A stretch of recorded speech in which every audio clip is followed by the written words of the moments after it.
Nuh'un gemisini bize Kütüphaneyle birlikte yapacağız. kitaplığımızda bence öyle.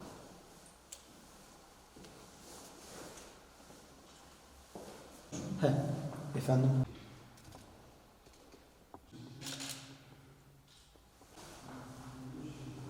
Burası Doğu Beyazıt şehir merkezine 15 kilometre uzaklıkta. Tel Şeker Köyü var. Oraya 1 kilometre uzaklıkta. Ağrı Dağı'nın hemen karşısında bulunan bir yer. Burası turizmci arkadaşımız Ahmet Ertuğrul tarafından yapılıyor. Gelen misafirler daha bura bitmeden bizim yapmış olduğumuz Nuh'un gemisi maketi ve kütüphanemizi ziyaret etmeye başladılar. Çok mutlu oluyoruz. Kütüphanemizden gelen araştırmacılar olsun, turistler olsun, bütün misafirler yararlanacak.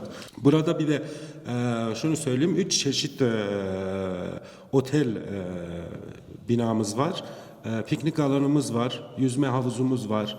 Yani büyük bir 120 dönüm üzerinde büyük bir turizm kompleksi. Genel itibariyle Urartu ve Nuh'un gemisiyle ilgili bugüne kadar yazılmış kitaplar, yapılmış araştırmalar, sempozyumların yapıldığı, bunlarla ilgili bilgilerin bulunduğu ve bölgedeki kültürel, tarihi eserlerin tanıtıldığı bir kütüphane olacak.